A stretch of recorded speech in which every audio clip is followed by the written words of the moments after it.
Now, Egypt, Sudan and Ethiopia announced today that they have reached a consensus over the next steps of the establishment of Ethiopia's controversial Renaissance Dam. Now, this is after 11 rounds of talks between the three countries. Ethiopia's long-awaited national project, which is scheduled to be completed in 2017, will be Africa's largest hydroelectric power plant with a storage capacity of 74 billion cubic meters of water. Now, Egypt fears that the designated plan set for the establishment of the dam might affect its 55 cubic meter share of Nile water. However, Ethiopia says that the dam will not cause harm to any Nile Basin country, saying that it is mainly aimed at generating power. Though a consensus is reached, 2016 will still likely witness tensions between Cairo and Addis Ababa over the dam building process, which of course includes various key issues and details.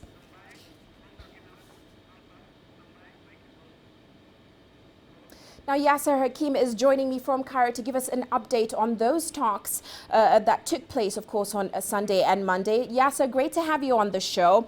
Now, we've seen 10 rounds of talks so far over the past 2 years. Can you give us an update on some of the issues that were tabled during these talks? Yes, mainly they were all about Egypt's concerns about how this dam could affect the water flow from the Nile to Egypt.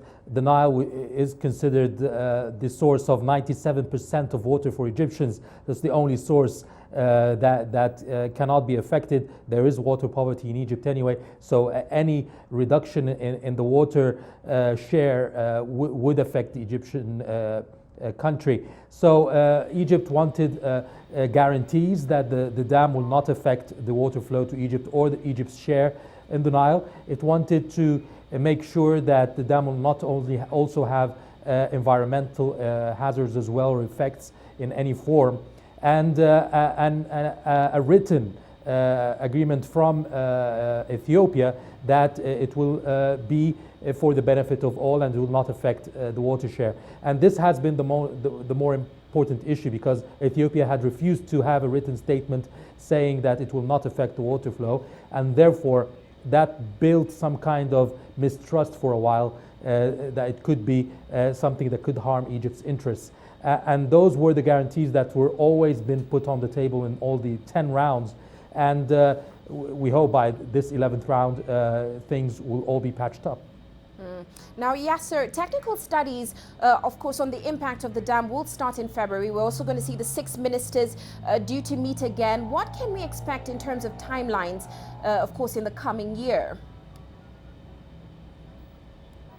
Well, there were two companies, two international companies that were supposed to do all the technical studies and of the effects of the dam. But one of them has been withdrawn, and now today's meeting there were 2 French companies have been chosen, and they will begin in February, and they should work from 8 to 12 months to provide the final details of the dam and the construction of the dam and the effects of the dam, and whatever there will be any need to make any amendments in the building, in the technical side, changes in the way the dam is built.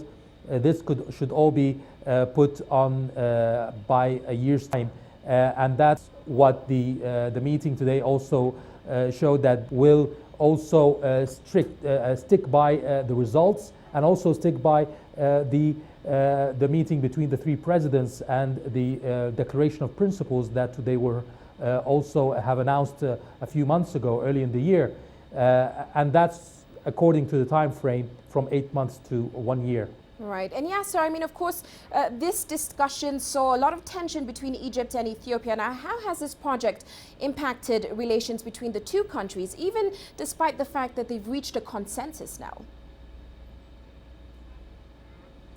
Yes, there might be a consensus, but yet there's still a lot of skepticism, at least from Egypt's side.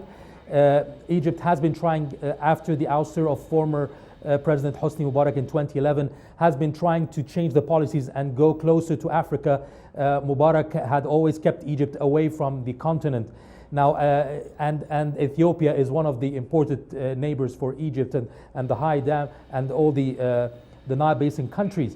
So if you can call on the political side, you can call it as a normal, but not close ties at this point. We cannot say that they are friends, close friends, but it's a normal diplomatic ties and relations that can be built upon to improve in the next few months if this agreement is going smoothly according to schedule.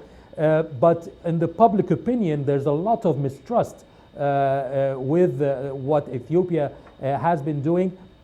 Just the fact that they've been going for like 3-4 years now trying to reach some kind of consensus without any agreement also shows that the public opinion is not yet surely full